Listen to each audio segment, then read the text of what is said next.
Y necesitan su medicación a tiempo, se estresan.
Good afternoon.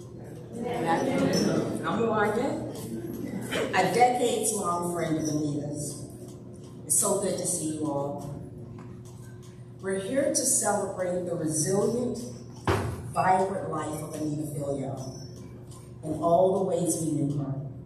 Spicy, insightful, joyful, human.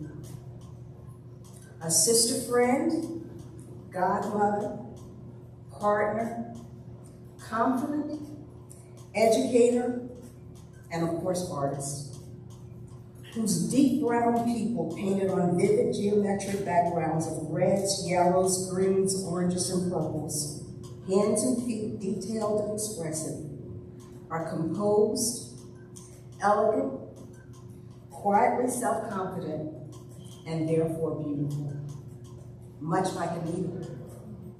We miss her, but she left us so much.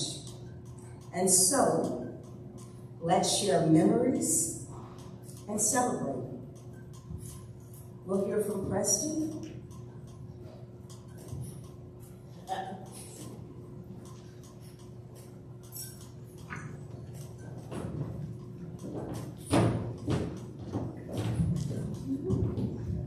Good afternoon. Well, first of all, Andrea, it was really honored for you to ask me to do this. I'll see if I can make it through this thing. Okay.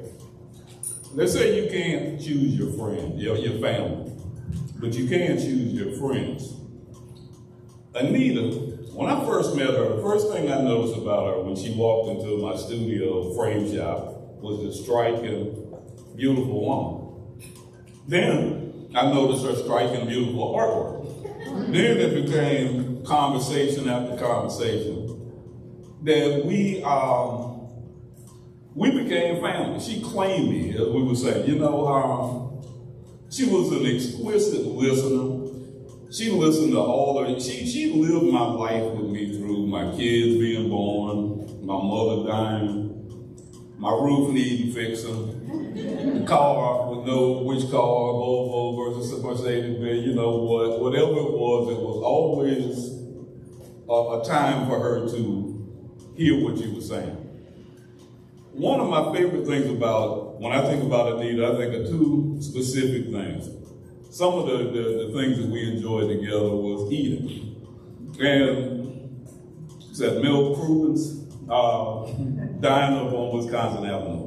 One of my less than stellar moments. Anita was a measured and calm, straightforward person. But I knew when she wasn't happy with something that I did or what I said, because there were many of these times. We went to Milk Crubens, and I missed breakfast by 5 minutes. That was unacceptable to me. It was totally, and I had a volcanic. I was a much younger guy. I was unreasonable temper. And she just sat across from me. She didn't say a word. But I knew that I'd made a complete ass of myself and that I needed to beg her forgiveness. But Anita, it was that and sitting in that big sun-filled living room with her, like looking at books, looking at her artwork, talking about art. We were at a mutual admiration society, as far as two artists, how we communicated with one another. And we were before Google, the days that artists really needed technical assistance. Hey, Anita, I need you to hold a book like this and bend kind of toward the side. But here, let's put the light here. It was old world, like, how do you paint? How do you think these hands are? One of the things that, as far artistically, that really moved me was those hands, and the feet and the hands and exaggerations and all of this. And one of the people in my life creatively that impacted my artistic journey was my grandmother, who was a seamstress. So, needless to say, we talked about that endlessly. We talked about everything under the sun, whether it was politics, whether it was art, it was cars, it was gardening, and she was the most consummate listener. She listened to me, and the people who in this room who may know me know that there's no shortage of words coming from the machine, you know, so I mean, I can talk, and she would listen. But my favorite Anita phrase for me, when she was tired of me, and she had enough of my conversation, was, "I see you're tired now." And I was like, okay, and I got to know that was a code word for, hey, come on, I gotta go. I can't take this no more. Because you know, she actually, in a sense, was talking to Vicky here, a little, come walking up. I had no idea Anita was so much older than I was. You know, I felt she was a sister, but she was also more like an aunt and a nurturer. She kind of helped me see things in a different light. She was very measured, smart as a whip. She was pragmatic, and I was not. I was, you know, like full steam ahead, irrationally aggressive all the time. And she had to always rein me in. And like I said, sometimes she'd be sick of it, you know, but she always supported me. I always supported her. I learned from her. The one thing I think I take away from Anita Philyaw is patience, tolerance, and understanding about me as a friend of hers, as another artist too. She helped mold me through some of the darkest times that I had in my life, you know, artistically and otherwise. We shared each other's successes. We shared each other's disappointments. And one of them that I think about always is the absolute vodka thing. When we were both up for this absolute vodka commission, and I found out she got it before I found out me, and I was like, oh no. And there's a natural human emotion to be like, but it never entered my mind. I was so happy for my friend that she got it. I was like, this is good. And then a day later, I get my phone call. I'm like, good, glad I wasn't a jerk, you know. But that was just our relationship. It was a give and take. You know, she supported me, I supported her, and she was a phenomenal artist. One that I think is far underappreciated in the canon of Washington artists. I think she's a spectacular painter, and I see her artwork around here. I respect her, I love her, and you know, as you say, I'm tired, but she can rest now, and she's resting well, and thank you for everybody for listening. Thank you.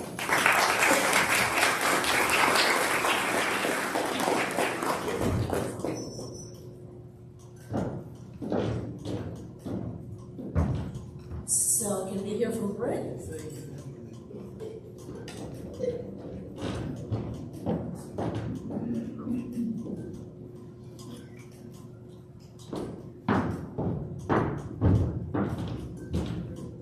Well, thank you for being here. I'm thinking of a lot of adjectives for Anita. She was gentle, kind, generous, elegant, thoughtful, supportive, loyal, talented, of course, very creative. Some of those adjectives that Preston used: pragmatic, wise. And I want to talk about, and she was those things and so many more, but I want to talk about, or just mention, some of the things that made her really special to me. As Preston said, she was a listener unlike so many of us. And when she listened, you had her full time and attention. She, as they say, leaned into it. No interruptions, no talking over you, no raising her voice to insist you hear her point.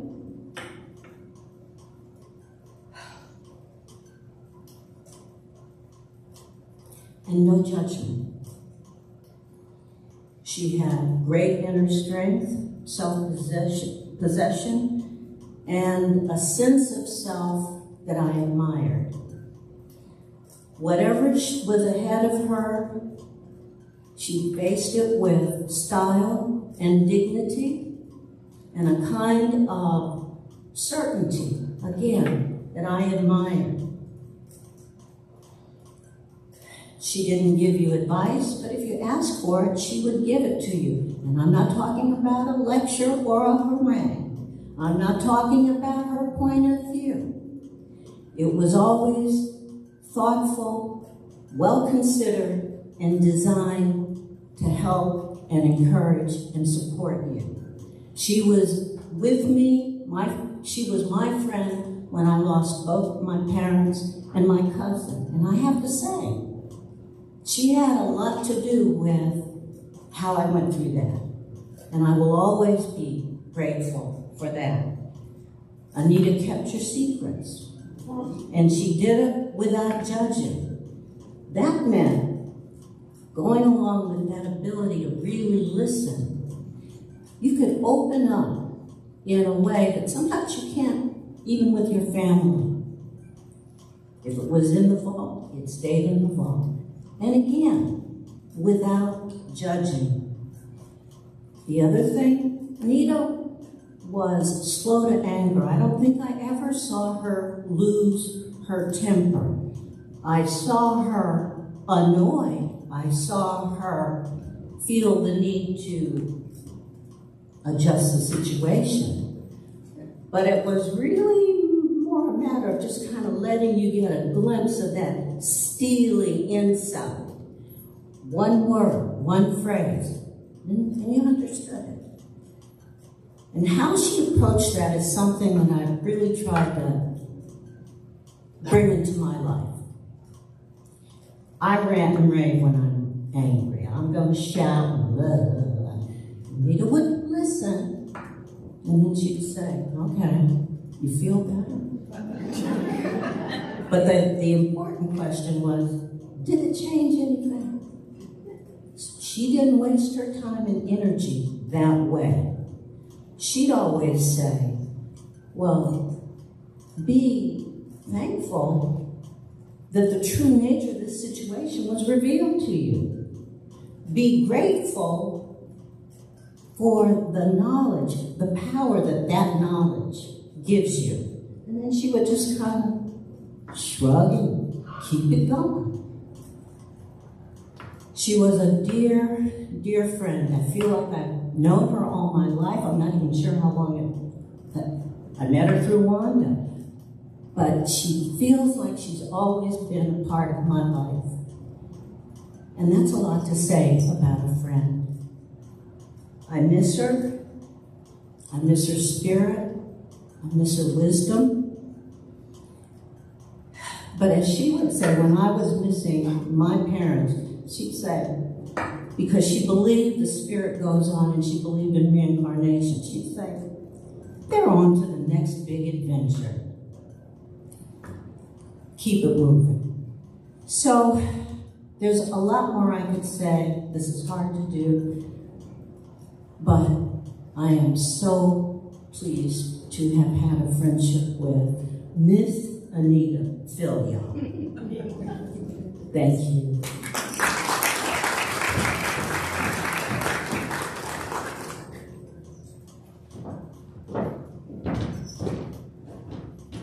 So let's hear from her goddaughter, Andrea.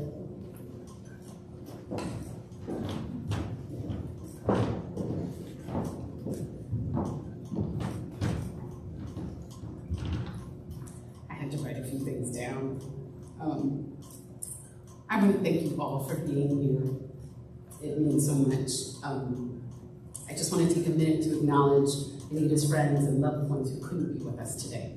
There are people all over this country who love her, and I want to just take a minute to thank them and to thank you. Everybody in this room was supportive and loving from near and far during this past season for Anita, and I want to thank you for that.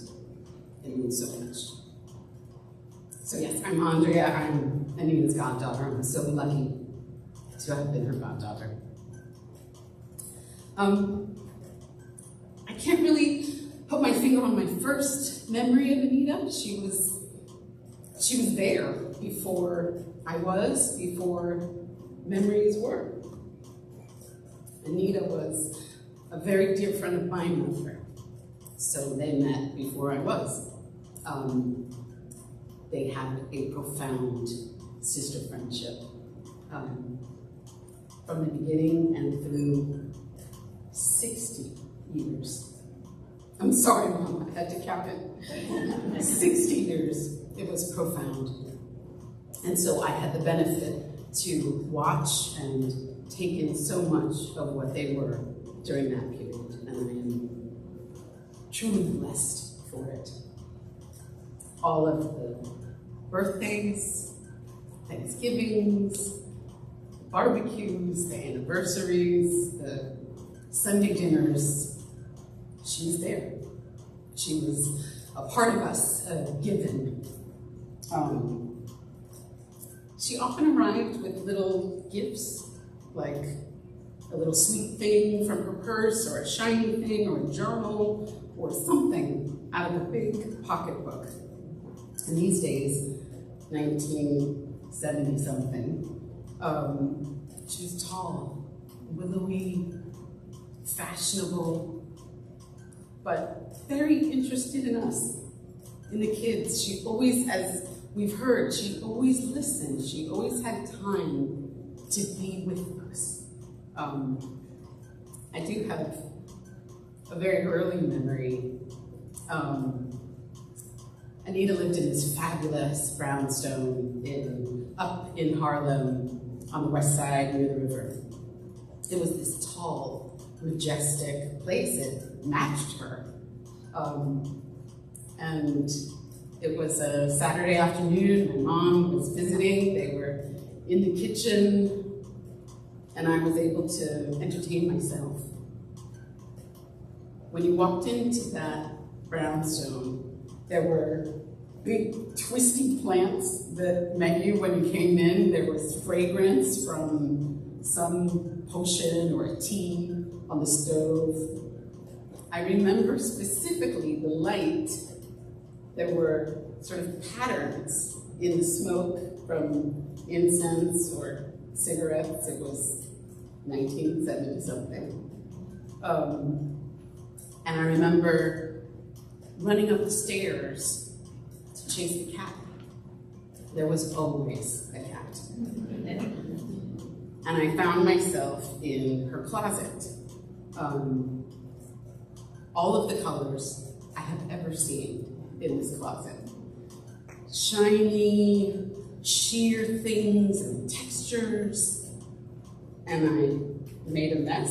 I did a little dance. I made try things on. I did this. It was just delightful. I may have taken a nap. But I never got in trouble for those adventures in Anita's house. They were busy, having fun and connected, and I also was having fun. It was allowed. As much as I may have known she was my godmother at the time, I think I also had a hunch that she was a witch.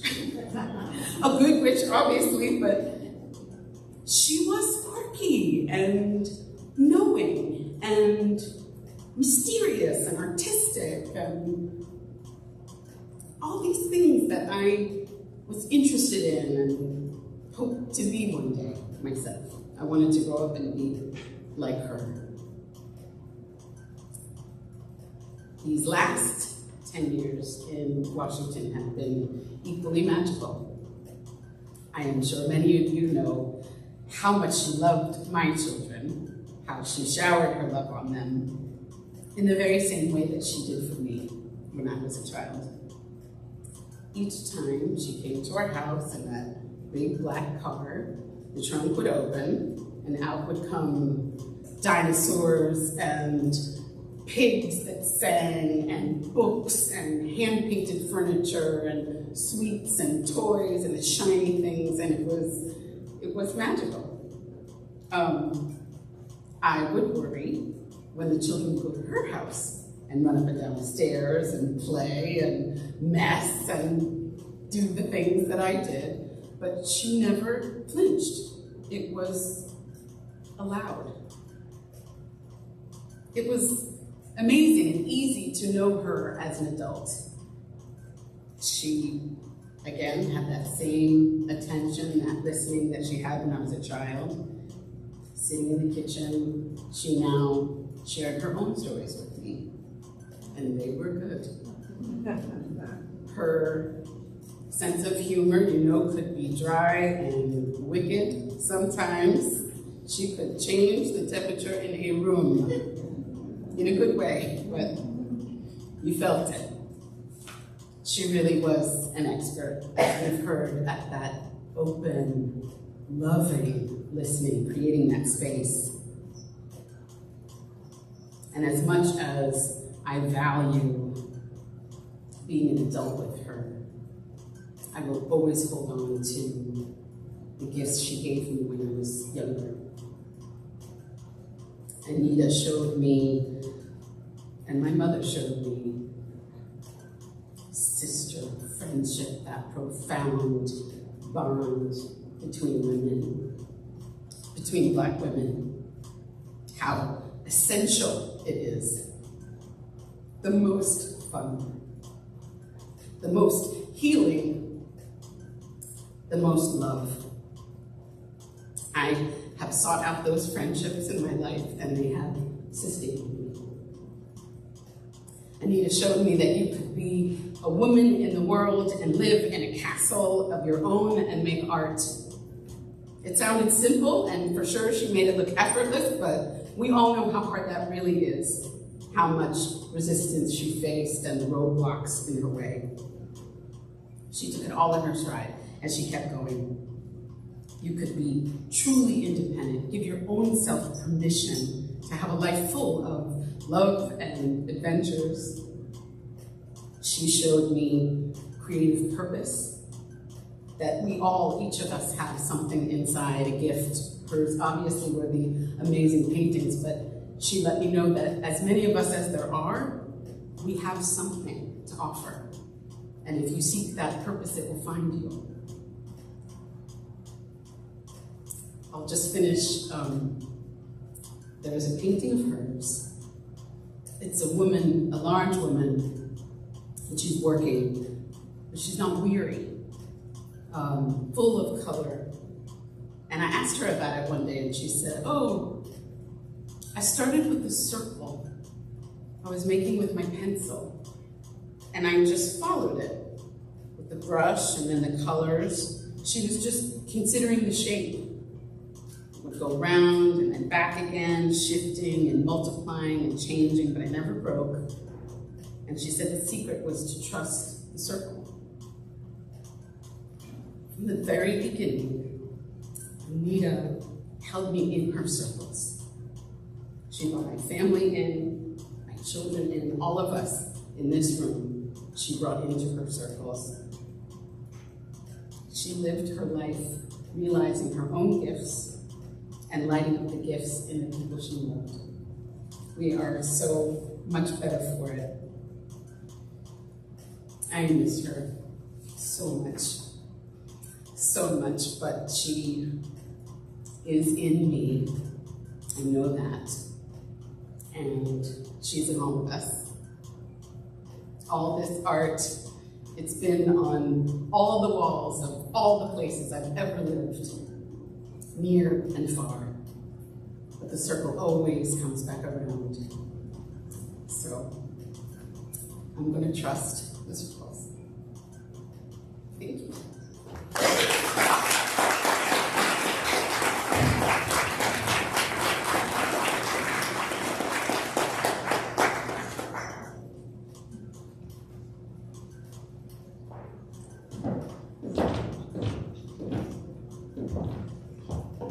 And now let's just take a moment,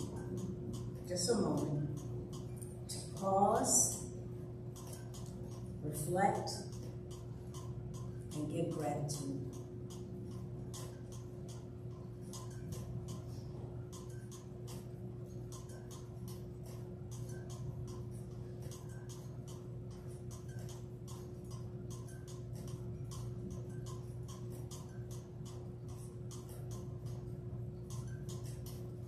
Thank you. So the room is filled with friends and people who have wonderful memories of Anita. So at this time, we would like to invite people to share their memories. would ask you to limit to 2 minutes. There are a lot of people here, and I'm sure, you know, people are full of all the things that they would like to share. So, who'd like to be the first?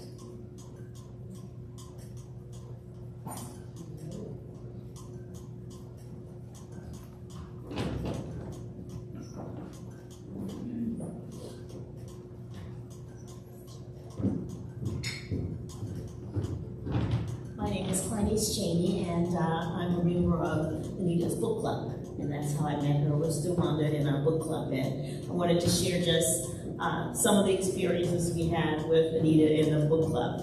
I don't know if she talked to you about it, but we got a little loud in some of the book clubs, and we would talk over each other. And one of the things that Anita would say, at least after one of our very contentious kind of book club meetings, was, you know, we need to get one of those African talking sticks, you know, and pass it around the room so that, you know, when you have the stick, it's your turn to talk. And, you know, it was just wonderful having her, her insight, her perspective, her thoughts, you know, on some of the books where we had lots of details. She would actually take a piece of paper and like plot down everything. And she said that book had so many people in it, I had to write them all down to figure out who they were. And so, but she never did a negative complaint about the book, but it was always, you know, comments that made you understand it was challenging to read or it was easy to read. But in the end, you know, she always offered wonderful, insightful kind of comments that for us in the book club, I think it made the whole book club experience and being a part of her life just meaningful. And so we miss her. We missed her when she wasn't able to come to the book club. And so I think going forward for us, her memories and the ideas and just the whole book club activity is just going to be different without her being there. But, you know, we appreciate and loved her. And I wanted to share those moments with you from the book club members. Thank you.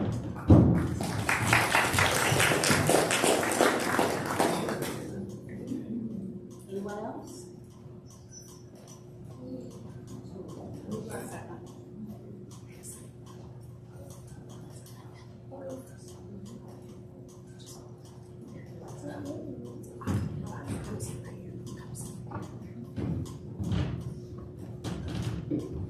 Hi, my name is Helen Chiga, and I've been Anita's electrician for a couple of decades. Anita was a wonderful person, and when I came to her house, she was always interested in how I was feeling, any personal. She wanted to know how my life was going, and it was very, very easy to talk to her, even though I was running around doing things for her and fixing things, and but she became a friend. And I'm gonna miss her very, very much. Costas over there, he was a carpenter, and I was an electrician that fixed up her basement. She was the designer, but it turned out really well. Yeah, but I'm gonna miss her, miss the conversations and everything.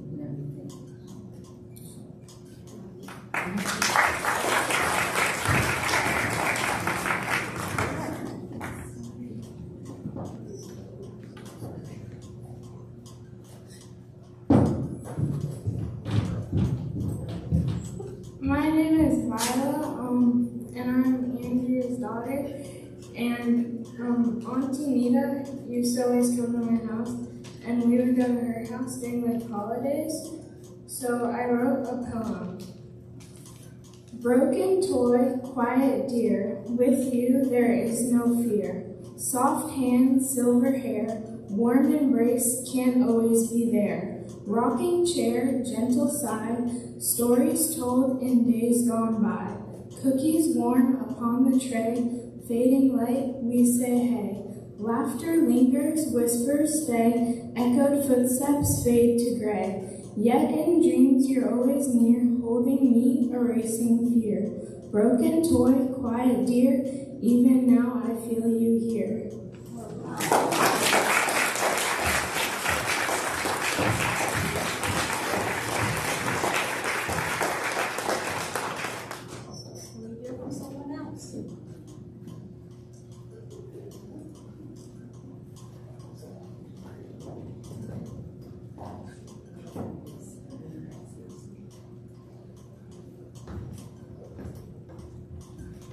Hi everyone, my name is David. I'm Andrea's husband and Kate's son-in-law. Proud father of Viola, the poet, and our son Henry as well.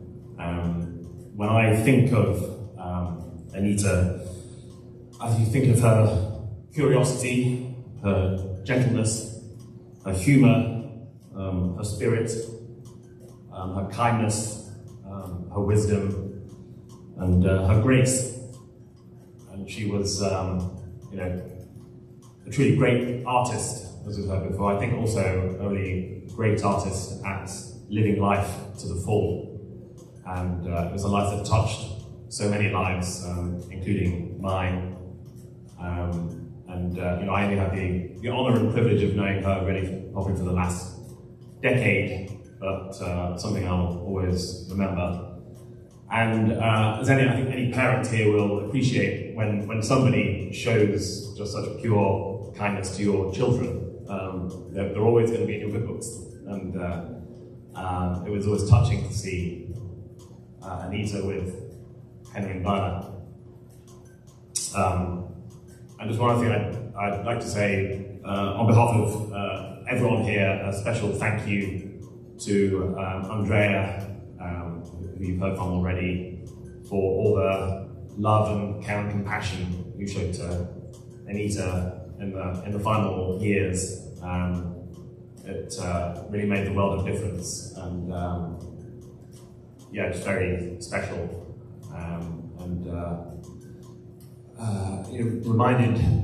Seeing it up close, reminded me what it is to be human. Thank you.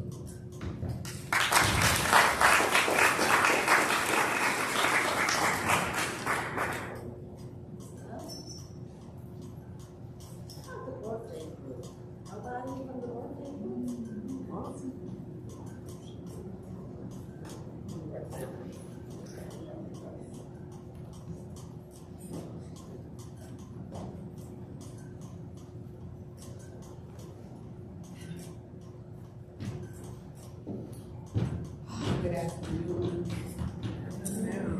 Boy, when I think of Anita, I think of all of the good times we've had with her. It's all good times. I think about our traveling to the Outer Banks and just special times. I think about all the phone calls. I would call her and she would call me, and we would talk about New York, and we would just talk about things that we just love. I'm so fortunate that I have Anita as part of my memories. And we were just talking a little while ago, how many years has it been? We're not a club. I don't know how we came up with the birthday group. I guess we had to name ourselves something. I just look at all of those years and all of the traveling. I can remember once, first time we went to the Outer Banks, and we said, okay, 10 rooms, 10 bathrooms. And we selected our rooms. I selected my room last. I got the fabulous room. The second time we traveled, 10 bathrooms, 10 bedrooms. And I said, I'm going to select my room last. Again, I got the fabulous room. And I was feeling bad 2 times in a row. I got the fabulous room. And I said to Anita, why don't you take the fabulous room? We can change. And she says, I don't want to be way up there on the top by myself. So here I was, another year in the fabulous room. Just such good times. At least 40 years. At least 40 years. When I lost my son, she was right there with me. Really, all of you were. And she would call me, she would check on me. How you doing? How you doing? And then she says, and I just love that outfit. Again, I have to say, I'm so fortunate. that she's part of my memories. Thank you. Thank you, Anita.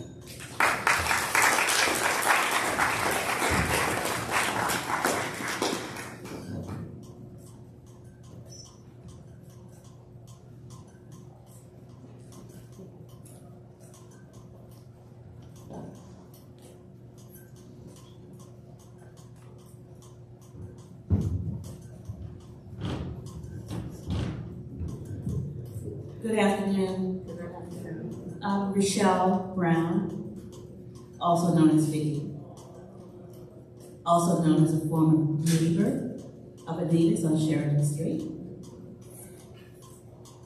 Before I knew she was an artist, I just knew her as one of many wonderful smiles on her face, other than on the street. I learned that she was an artist when I had a group of people at my home. We had been rented out of a picnic.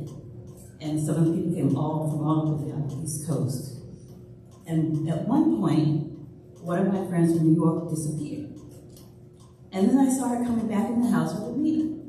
She said, "So you know she's a wonderful artist?" I said, "I just know her as my neighbor." And then, because of her artistry, she subsequently appeared as one of several artists in a women's club that I belonged to at the time. Anita was also my negotiator in trying to get a new car. She also was the very first person to visit me at my new home. It's my retirement home about 25 years ago. And I had no furniture. We actually slept on the floor. She was my very first visitor. So of course we had to go out looking for furniture. We go to a mattress shop. Anita walks in, I'm looking for twin beds and full-size bed. I come looking for her again. She's laid out on a mattress, on a tempura mattress. This is lovely. This is lovely. I said, well, Anita, what do you think about this? Come on, lay me down, just feel it. I subsequently did get some tempura pillows. And she did get that tempura mattress later. She also accompanied, well, I accompanied her when she picked up her cat from down in Annapolis. And we drove her car to Annapolis. She drove, and then coming back though, I was a designated driver because of course she had to sit in the back seat with the cat. So I was driving Miss Anita and the cat, chauffeuring them back to the new home for the cat. I have so many memories of Anita. One of her very good friends, Loretta Ogren, was a little too overcome to come today. But she was so many roles in my life. And she's still there. I have her artwork on my home, in my retirement home. So she's always going to be with me. Thank you.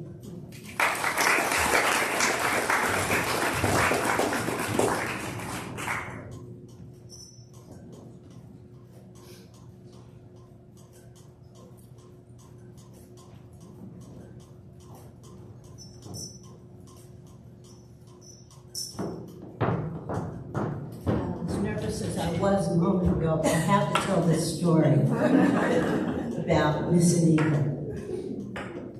We all know she was first and last on Manhattan Night.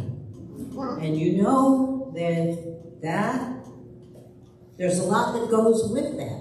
And she had all of these, you know, this heightened sense of, you know, watch out. I'm from New York, you know, you gotta watch out. So she had all of these tips. So if I had contractors over and they were men and I live alone, Anita would say, go to Roger, your cousin, go to Roger's house.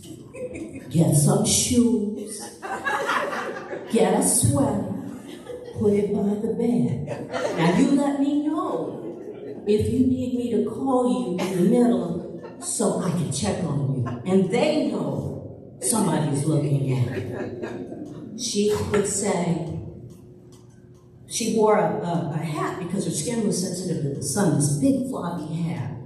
and she'd be slouched down in that Mercedes, and people would look over, and she would say, "That's a good thing." See, because they're going to think you're crazy and move on to the next person.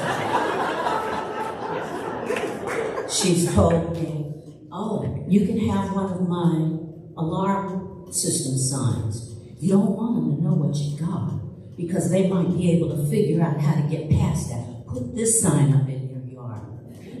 And this one, I know, if you know Anita, you know this cardinal rule, right? Don't make eye contact. Don't make eye contact. And she was serious. She was serious. And when she talked about, well, talking about traveling to the Outer Banks, to Anita, that was the country. There was inside, that's home. There was outside. And if it wasn't all concrete, it was the country. We did travel a lot together abroad, and at one point, some of us in the birthday group are campers, and we said, "You know what, we should get together a trip." Judy, and we both looked at each other and said, "We gotta find some place that has a cabin." For Anita. And it can't just be someplace with a cabin over there. It has to be a cabin with the camping spaces surrounding it. That was Anita. Like I said, first, foremost, a Manhattan. She said, I'm from New York. And her idea of a garden, she would talk with me at length about my gardening. But when you talk to her, well, where's this interest coming from? She said, "Well, to me, a garden is concrete." She didn't go out, she'd enjoy herself out there. But it was that other place. But anyway, I just had to tell you the don't make eye contact.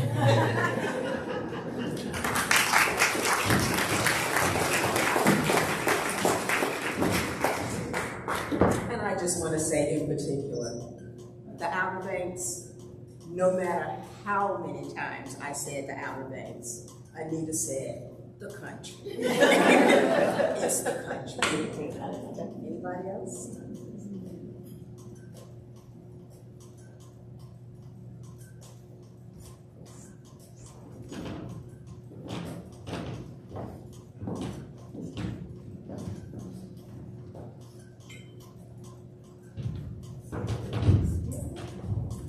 Hi, I'm Linda Killigrand, and as a New Yorker, I just had to tell the story.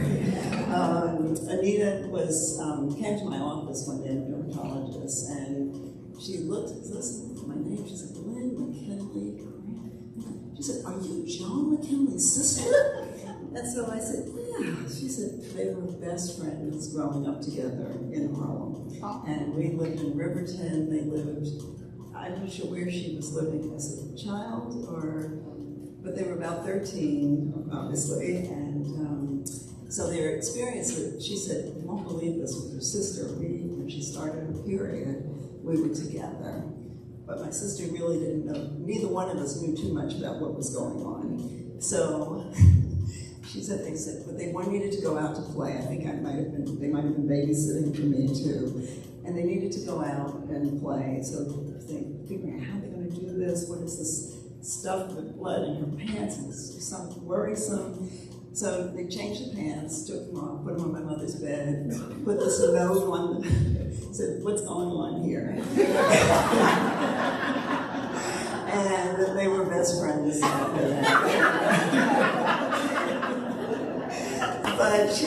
But they became friends in New York, in Washington too. So I felt like we were connected, and they did a lot of things together, while they were here. Joan had children, and Anita was very much a part of our family too. She'd come to Christmas parties, and just a very supportive person, like everyone was saying. You could talk to her about anything, and you mentioned something, and she would just pick it up of, well, let's work through this, and let's see what we can solve this. But I had to share the New York part of it.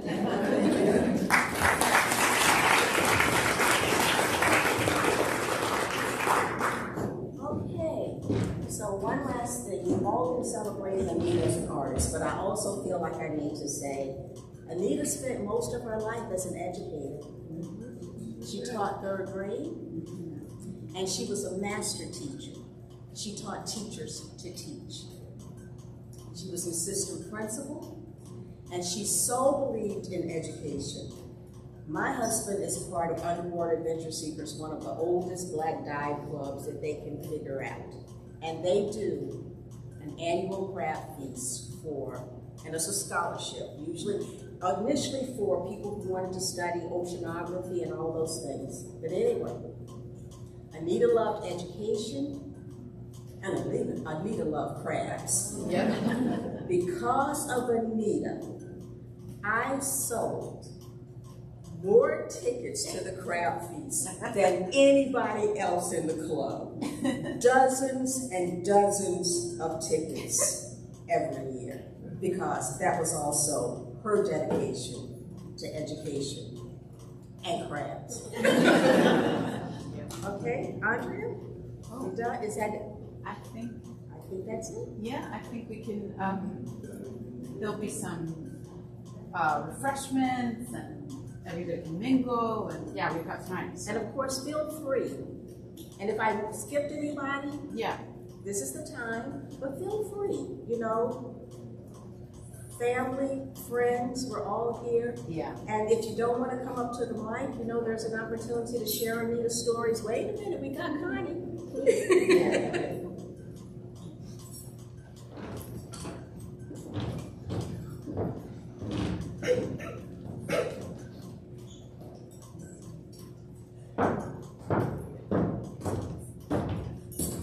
Good afternoon.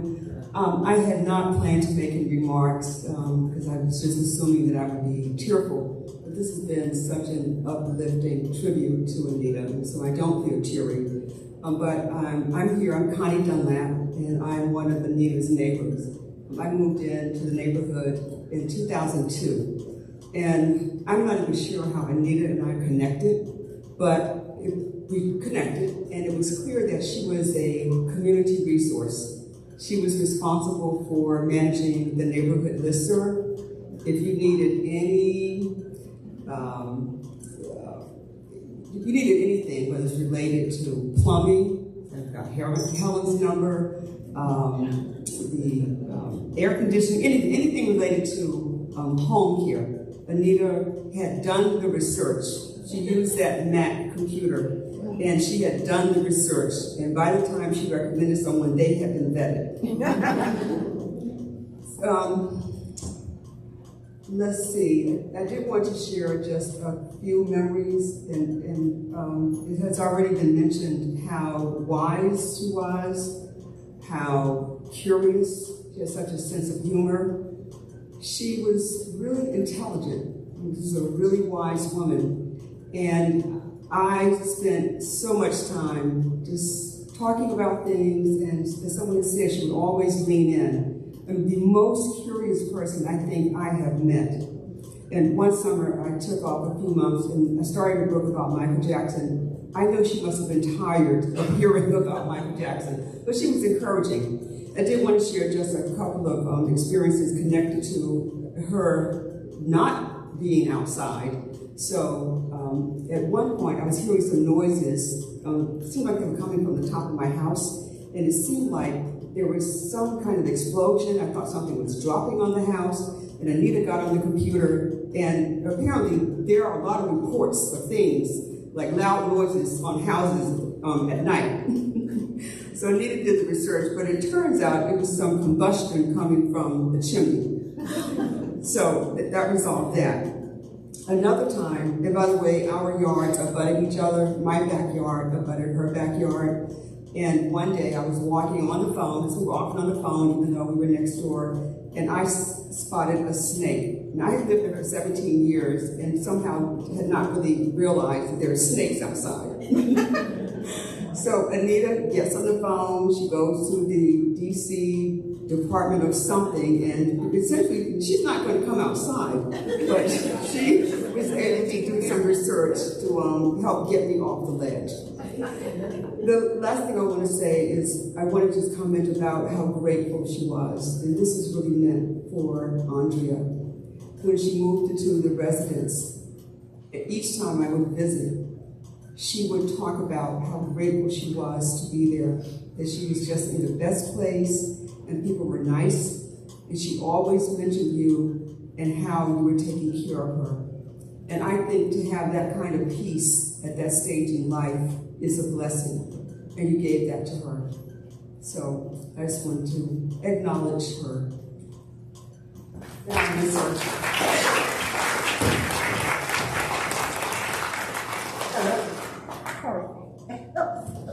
see. So Andrea says, Let's see. let's see.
Thank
you.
Thank you.